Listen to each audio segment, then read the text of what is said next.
ৰিণিকী ভূঞা শৰ্মাই যি কৰিছে তো অসমৰ ৰাইজকে দি থৈ যাব। উইলখন পঢ়িলে গম পাই যাব। আপুনি কি সম্পত্তি উইল কৰিব বিচাৰিছে, আপুনি উইলখন ৰাজহুৱা কৰক। উইলখন অসমৰ চিফ ছেক্ৰেটাৰী হাতত জমা দিয়ক। ধৰি ললো USDMৰ মালিকটো ৰিণিকী ভূঞা হ'লে তেতিয়া কি হ'ল? বান্দিয়া স্কুলো এসময়ত অসমৰ ৰাইজৰ কাৰণে আহি যাব, ৰিজৰ্টো অসমৰ ৰাইজৰ আহি যাব। মোৰ ল'ৰা ছোৱালীকতো একো নালাগে, চব ইয়াতেই থাকি যাব।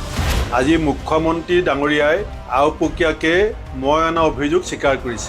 তেখেতে যে নিজৰ ব্যক্তিগত পৰিয়ালৰ বিভিন্ন ব্যৱসায়িক প্ৰতিষ্ঠানবিলাকৰ মুখপাত্ৰ হিচাপে আজি যি বক্তব্য ৰাখিছে, সেইটোৱে মোৰ অভিযোগৰ সত্যতা প্ৰমাণিত কৰিলে যে তেখেতৰ পৰিয়ালৰ ব্যৱসায়িক প্ৰতিষ্ঠানবিলাকৰ মুনাফা লাভ কৰিবৰ কাৰণে আৰু প্ৰতিযোগিতাত তেখেতে যে অৱতীৰ্ণ হৈছে, আজি সেই কথাখিনি স্পষ্ট হৈছে। আৰু মুখ্যমন্ত্ৰী ডাঙৰীয়াক মই আজি জনাই দিছোঁ যে কংগ্ৰেছ দলৰ 2026 বিধানসভাত যিখন নিৰ্বাচনী ইস্তাহাৰ থাকিব, তাত ইতিমধ্যে মই আগতে উল্লেখ কৰিছোঁ, আমি চৰকাৰ গঠন কৰাৰ 100 দিনৰ ভিতৰত SIT স্পেচিয়েল ইনভেষ্টিগেটিভ টীম গঠন কৰি বিজেপি চৰকাৰৰ দিনত হোৱা ব্যাপক দুৰ্নীতি, অনিয়ম, ভ্ৰষ্টাচাৰ, লুণ্ঠন পুংখানুপুংখ তদন্ত কৰা হ'ব। আৰু আয়তকৈ যি বেছি উপাৰ্জন কৰা হৈছে আৰু আয়তকৈ বেছি উপাৰ্জন কৰি যি সম্পত্তি পাহাৰ গঢ়া হৈছে, SITৰ জৰিয়তে সেইবিলাক হিচাপ উলিয়াই পেলাই বাজেয়াপ্ত কৰা হ'ব। আৰু বাজেয়াপ্ত হোৱা সম্পত্তি বিক্ৰী কৰি